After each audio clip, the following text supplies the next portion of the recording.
आता बघा, ज्या लोकांनी हा व्हिडिओ पूर्ण बघितलेला त्या गोष्टी ते रिलेट करतायत, तर तुम्ही चॅटबीटच्या चॅनलसोबत कंटिन्यू असाल तर आता या व्हिडिओमध्ये जे काय मी बोलतोय ते सगळं तुम्हाला रिलेट होणार आहे मित्रांनो. बघा, आता पहिल्यांदा आपण शिकलो ब्रेक ऑफ स्ट्रक्चर, त्यासोबत आपण शिकलो ब्लॉक्स आणि गॅप्स. ठीक आहे, तर आता विचार करा की या ठिकाणी कोणता तरी गॅप असेल, ठीक आहे, किंवा एखादा ऑर्डर ब्लॉक असेल, FVG असू शकतो, काही असू शकतं.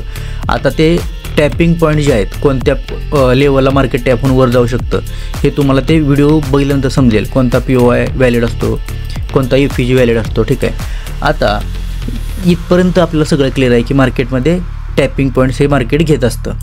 आता बघा, या पॉईंट्सला मित्रांनो एक शब्द आहे, तो म्हणजे पॉईंट ऑफ इंटरेस्ट. ठीक आहे, त्यानंतर त्याला पॉईंट ऑफ इंटरेस्ट म्हणजे तुमचा इथे इंटरेस्ट असतो मार्केटमध्ये एंट्री घेण्यासाठी. ठीक आहे, आता POI म्हणजे काय, तर पॉईंट ऑफ इंटरेस्ट. आता हा POI बघायचा कुठे मित्रांनो, तर आपली जी स्ट्रॅटेजी आजची त्यासाठी एकदम स्टँडर्ड रूल आहे.